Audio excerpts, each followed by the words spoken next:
In 1993, Ukraine rescued about 8,000 refugees in the mountains of Abkhazia. The Russians unleashed a war against Georgia in 1992, disguising it as Abkhazian separatism. The Russians claimed that Abkhazia wanted independence from Georgia, and for this it needed the support of so-called Russian volunteers and, of course, Russian weapons.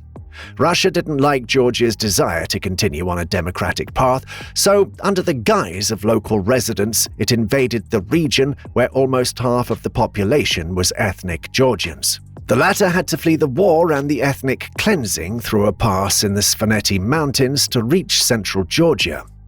Thousands of people were stranded in the mountains without food, water, or warm clothing. Georgia didn't have enough resources to help them, so it turned to other countries. Ukraine was the first to respond the very next day.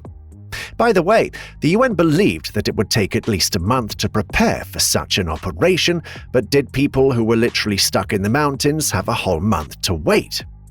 A group of 15 Mi-8 helicopters and about 100 soldiers, as well as 2 naval helicopters and an An-12 aircraft with the leadership and support units, were sent from Ukraine to Georgia.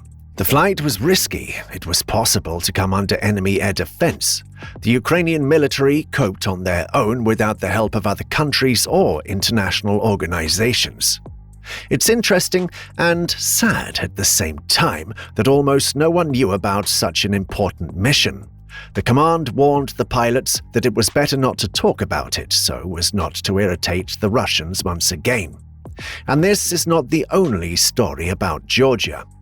When Russia launched its aggression against Georgia in 2008, Ukraine sent not only humanitarian aid but also weapons, air defense and anti-aircraft missile systems, and combat kits for them. Georgian President Mikhail Saakashvili said that thanks to these systems we shot down 12 Russian bombers, including a Tu-22, which no one had ever shot down.